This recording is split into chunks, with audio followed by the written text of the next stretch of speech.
Hi friends, welcome back to my channel. ఈరోజు నేను protein పౌడర్తో gulab జాములు చేశాను. గులాబ్ జాములు మనం మామూలుగా గులాబ్ జామ్ పిండితో చేసి పెట్టేయచ్చు, కానీ నేను దీంట్లో ప్రోటీన్ ఎందుకు వేసానంటే పిల్లలు స్వీట్ అనేది చాలా ఇష్టంగా తింటారు. ఆ స్వీట్ ఇష్టంగా తింటారు కాబట్టి దాంట్లో ప్రోటీను అలాగే ఐరన్, కాల్షియం ఇవి కూడా ఉంటే చాలా బాగుంటుంది. అందుకని చెప్పి నేను కాల్షియం, విటమిన్స్, ఐరన్ ఉన్న ప్రోటీన్ పౌడర్ని నేను రోజు పిల్లలకి పాలలో వేసి పట్టిస్తాను. అలా కాకుండా ఈరోజు నేను గులాబ్ జామ్లో కొంచెం మిక్స్ చేసి చేశానన్నమాట. ఇది హెల్త్కి చాలా మంచిది. ప్రతి తల్లి కూడా పిల్లలకి ఎప్పుడూ మంచి ఆహారం, ప్రోటీన్ ఫుడ్ ఉండాలని ఆలోచిస్తుంది. అలాంటి మంచి ప్రోటీన్ పౌడర్ లాంటిది ఈ న్యూట్రిషనల్ ప్రోటీన్ పౌడర్ పిల్లలకి చాలా మంచిది. ఇది వెస్టేజ్ స్టోర్లో దొరుకుతుంది. ఇది 7 సంవత్సరాలు దాటిన పిల్లలకి మాత్రమే వాడాలి. మనం ఇప్పుడు ప్రోటీన్ పౌడర్తో గులాబ్ జామ్ ఎలా తయారు చేస్తామో చూసేద్దామా. ముందుగా గ్యాస్ వెలిగించి ఒక గిన్నె పెట్టుకుని దాంట్లో ఒక గ్లాస్ వాటర్ని వేసి దాంట్లో ఒక 1/2 కిలో పంచదారని ఈ విధంగా వేసుకుని బాగా కలుపుకోవాలి. ఇలా బబుల్స్ వచ్చేంత వరకు మరిగించుకోవాలి. ఇలా వాటర్ మరుగుతున్నప్పుడు దీంట్లోకి ఒక 2 లాలిక్కాయలను వేసుకుని ఒక 5 నిమిషాలు మరిగించుకుని బాగా మరిగిన తర్వాత ఒక 5 నిమిషాల తర్వాత స్టవ్ ఆఫ్ చేసుకుని పక్కన పెట్టేసుకోవాలి. ఇప్పుడు ఒక గిన్నె తీసుకుని దాంట్లోకి ఒక గులాబ్ జామ్ ప్యాకెట్ని కట్ చేసుకుని ఈ విధంగా వేసుకోండి.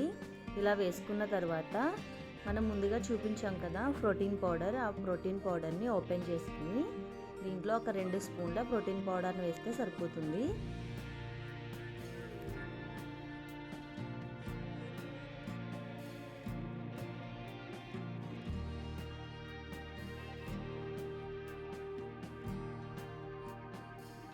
ఇలా ప్రోటీన్ పౌడర్ వేసుకున్న తర్వాత ఒకసారి మొత్తం అంతా బాగా కలుపుకోవాలి. ఇలా కలుపుకున్న తర్వాత దీంట్లోకి కొన్ని పాలను వేసుకుంటూ ముద్దగా కలుపుకోవాలి.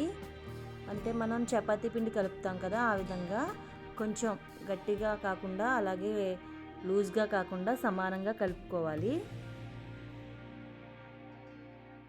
ఈ విధంగా కలుపుకోవాలి. ఇలా కలుపుకున్న తర్వాత దీనిని చిన్న చిన్న ఉండల కింద తయారు చేసుకోవాలి. చిన్న చిన్న లడ్డూల కింద తయారు చేసుకోవాలి. వీడియోలో చూపిస్తున్న విధంగా ఈ విధంగా చిన్న చిన్న లడ్డూల కింద చేసుకోవాలి.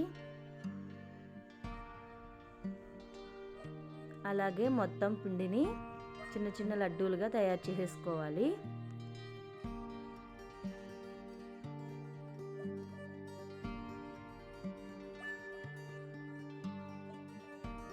ఈ విధంగా మొత్తం లడ్డూలను తయారు చేసుకున్న తర్వాత గ్యాస్ వెలిగించుకుని కడాయి పెట్టుకుని కడాయిలో గులాబ్ జాములను ఫ్రై చేసుకోవడానికి సరిపడా ఆయిల్ని వేసుకోండి. ఇలా వేసుకున్న తర్వాత మనం ముందుగా రౌండ్గా లడ్డూలుగా తయారు చేసుకున్న గులాబ్ జాములని ఈ విధంగా నూనెలో వేసుకుని బాగా ఫ్రై చేసుకోవాలి.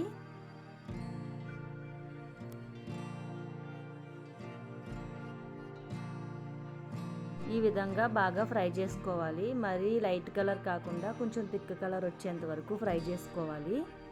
లైట్గా ఉంటే మరీ బాగోదండి, కొంచెం థిక్గా ఉంటే టేస్ట్ బాగుంటుంది. ఈ కలర్ వచ్చేంత వరకు కూడా వేగించుకోండి.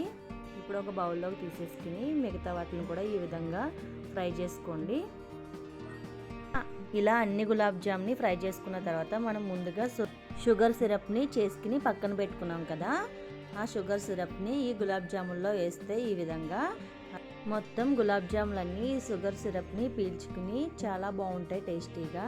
ఇలా వేసుకున్న తర్వాత ఒక 5 నిమిషాలు మూత పెట్టుకుని పక్కన పెట్టేసుకోవాలి. 5 నిమిషాల తర్వాత మూత తీసి ఇలా వేరే గిన్నెలోకి సెపరేట్ చేసుకోవాలి. ఇలా చేసుకుంటే ప్రోటీన్తో చేసిన గులాబ్ జాములు ready. Thank you for watching. Thank you.